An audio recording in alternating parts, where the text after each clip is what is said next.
First cup of coffee since the 20 plus day fast.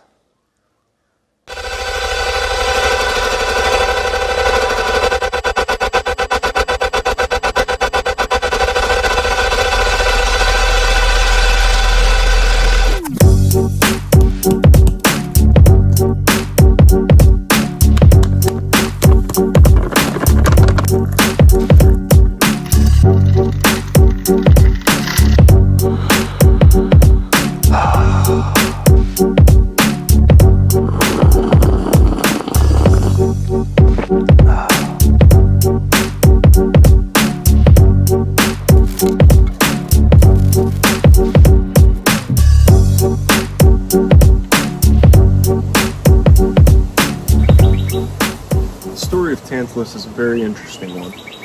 Tantalus was given the opportunity to eat with the gods. He was the son of Zeus, who's a demigod. And in some versions of the story, he tested the gods by feeding them his own son. And they got angry, and so they punished him. Other versions of the story, he stole ambrosia, the divine food, and the nectar. Either way, he was punished. And what his punishment was he was set on a little island with water right beneath his feet and fruit right above his head. And anytime he went down to drink the water would recede away. And anytime he'd reach up to the fruits to eat, the vine would pull away. And so Tantalus was tantalized by the food and the drink, and he could never have it. And that's where the word tantalize comes from. To desire something to the degree that it makes you suffer because you desire it.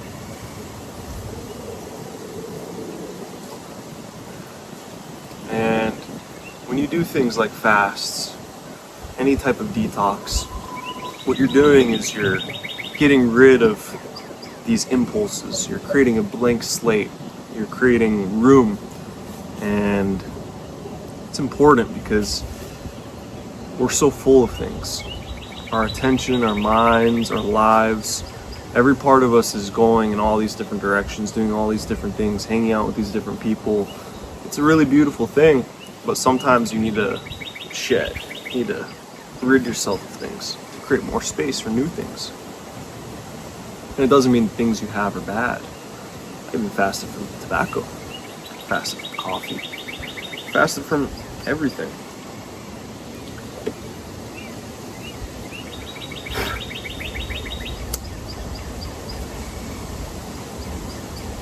The psychology of fasting is not easy because for most people they want it quick and easy. They want to have a 3-day process, 4-day process. We did more than 20 days. We did it in a group with some brothers. And the first part of the fast is alkaline. The second part is fruit. The third part is one fruit. You can eat as much of it as you want, but your stomach's shrunk at that point where you're just working with one fruit. I worked with papaya.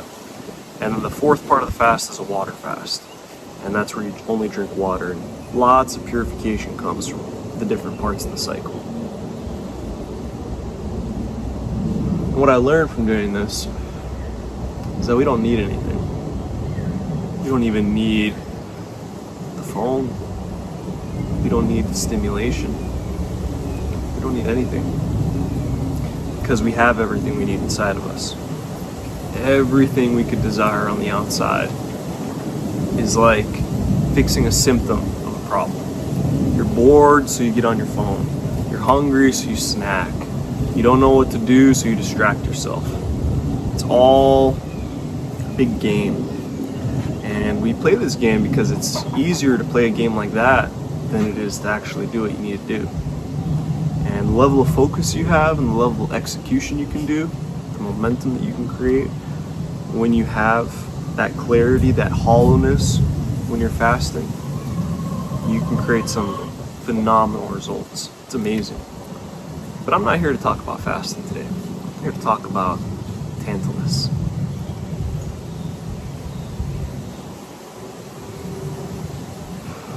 See, to me, Tantalus is a very important character because it's an archetype of reaching, of seeking, of desiring. And in all the Eastern practices, desiring equals suffering.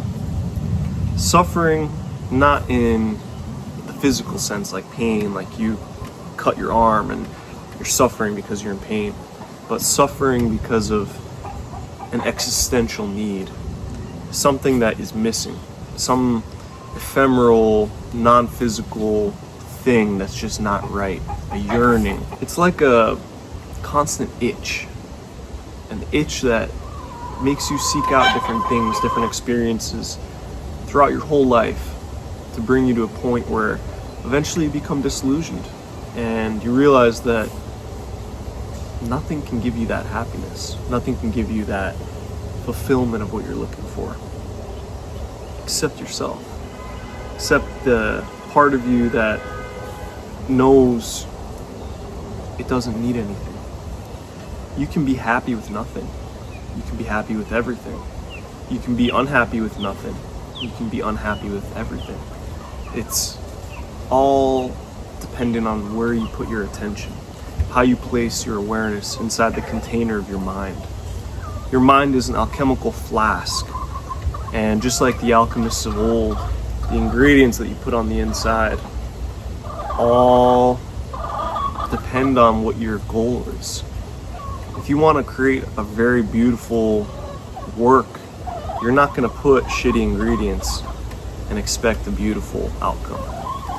And if you want to create space for a new work, a good work, a great work, the great work, you need to hollow it out first so that the fertile ground can receive those ingredients, can receive those parts that you're wanting to call out, bring forward, bring into your life.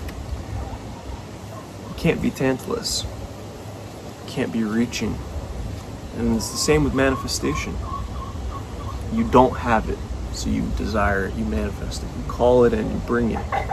But the fundamental standing point where you're bringing it from, the vibrational place, is a place of not having, of lack. You can never touch it. You can never be it if you're not there already.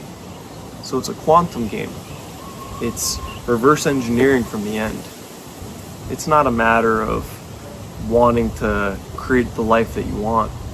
It's a matter of becoming the person that you need to be to create it.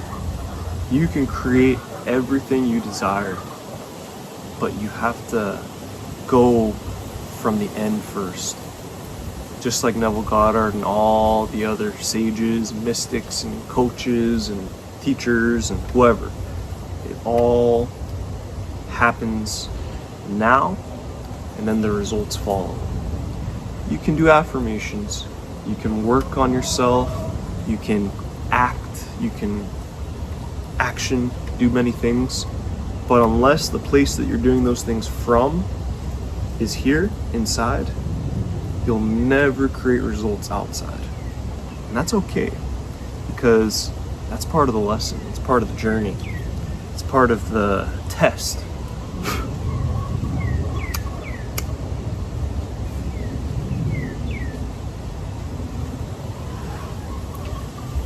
The gift of suffering is clarity. When you have clarity, you shift your focus from results to becoming. It's no longer about the outcome. It's no longer about the thing. It's about the person you have to be now to create that momentum, to create that change, that transformation. It cannot happen through trial and error. It has to happen now, completely. The world wasn't created bit by bit.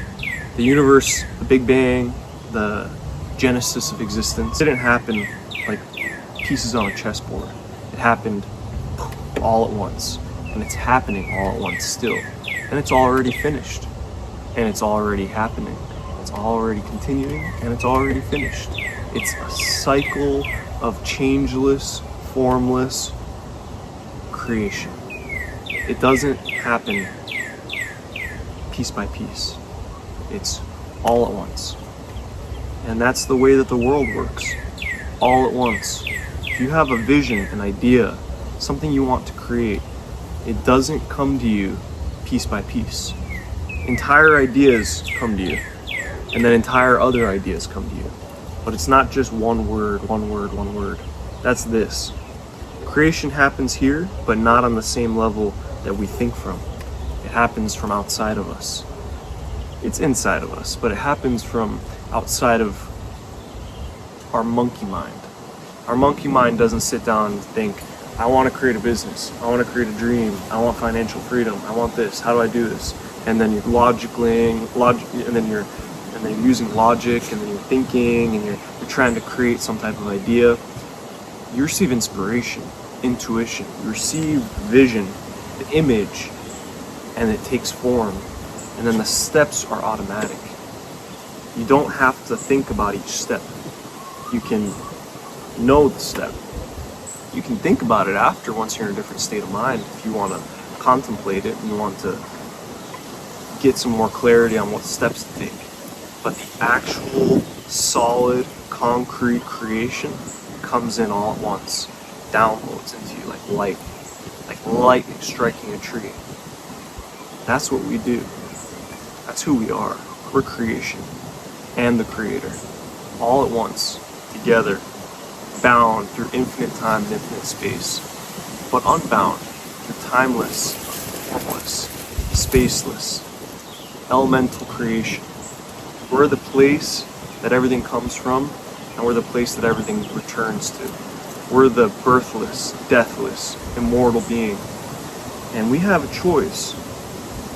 Do we create from there, or do we try to create from the human realm, where we have to toil and work and effort and mind? Or do we surrender to the light and let the light work through us? It's a choice, and it's a good one.